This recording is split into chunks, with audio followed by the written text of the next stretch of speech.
Hi, I absolutely loved reading Hannah Coulter this week. It was actually, I felt like this book was written for me. I felt like there were so many different things in this book that pertain to my life that I literally thought this book was for me.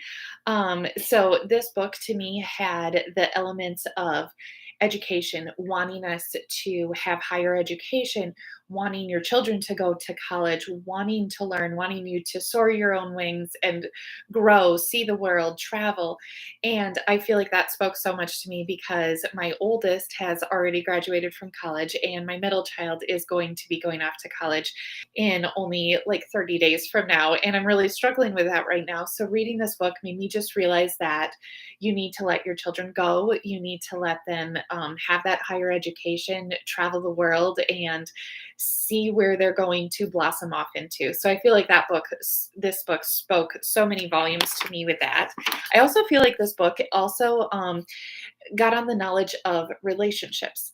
And, there was like comments of Nathan and I had to get used to each other. We had to get our own ways and habits into some sort of an alignment, making some changes in ourselves that were not always easy.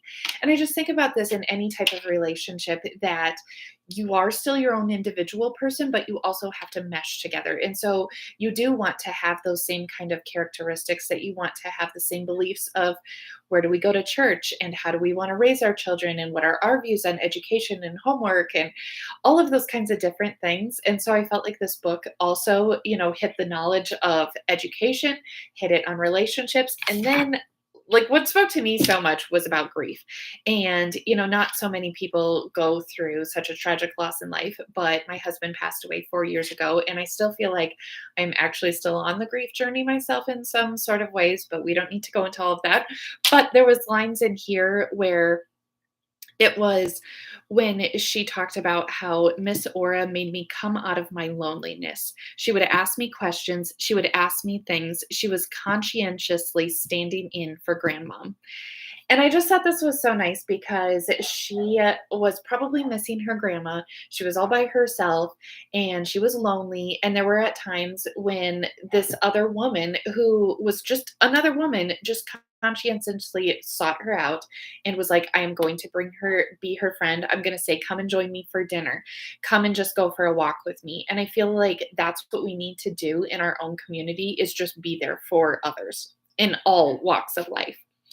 I thought there was another great line where she said, time doesn't stop. Your life doesn't stop and wait for you to get ready to start living it. And all I can think about is when my husband first passed away, I just wanted to pass away too. It was really rough and really hard. And guess what? Life doesn't stop. Like, my kids still needed me. My job still needed me. The bills still needed to be paid. So life just doesn't stop. Time doesn't stop. You just have to get up and start living it. And then there was comments in here where she made the comments of, like, they felt guilty that you were lucky if your family didn't die in war, or you would go to bed every night, war or no war, there are people lying awake grieving, and every morning there are people waking up to absences that will never be filled.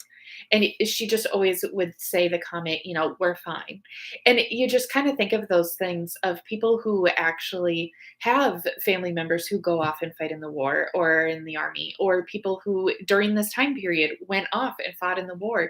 And so you felt guilty because you're like, oh my gosh, my loved one did come back. And so you felt guilty for having those feelings because other people didn't feel the same way. But also, like she said, war or no war, there's always going to be somebody out there in the world that is grieving. And it might be from a tragic loss that they suffered. It might just be from relationship troubles or financial troubles or kid troubles. It could be anything, but somebody out there is going to be suffering. And we just all need to be kind and be there supportful for them, so that everybody can just have that same hope in life that she was feeling in this book. So I loved this book so much. Hope you guys all enjoyed it.